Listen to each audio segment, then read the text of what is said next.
সোনাপাপু মামলায় supplementary chargesheet ইডির। জমি দখল বেআইনি নির্মাণ মামলায় চার্জশিট। এই সাপ্লিমেন্টারি চার্জশিটে কি রয়েছে আরো বিস্তারিত এই বিষয়ে জানবো। অনুপ রয়েছে আমার সঙ্গে, অনুপের কাছ থেকে জানবো। তবে তার আগে আরো একবার জানাবো, সোনাপাপু মামলায় সাপ্লিমেন্টারি চার্জশিট ইডির। জমি দখল বেআইনি নির্মাণ মামলায় চার্জশিট। সাপ্লিমেন্টারি চার্জশিটে ব্যবসায়ী জয় কামদারের নাম রয়েছে।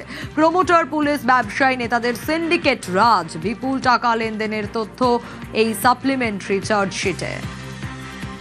আমার যতটুকু জানা আছে, বামফ্রন্ট চলে গেছিলেন, ওদের কাছে মাত্র 500 কোটি টাকা ছিল, তাও 34 বছর পরে। আর এদের 15 বছর বাদে 2000 কোটি টাকা ওদের কি করে হলো সে কথা ওদের উত্তর দিতে হবে। আর আত্মসাৎ করার প্রশ্ন, শোনো, এরা তো লুঠেরা। আমরা কিছু ডাকাতদের কথা শুনেছি, রবিনহুড কিংবা রঘু ডাকাত, তাদেরও একটা ইন্টিগ্রিটি ছিল। এরা তো লুঠেরা, এদের তো কোনো ইন্টিগ্রিটি নেই। যা পাই হাউ মাউ খাও, এনি হাউ মানি খাও।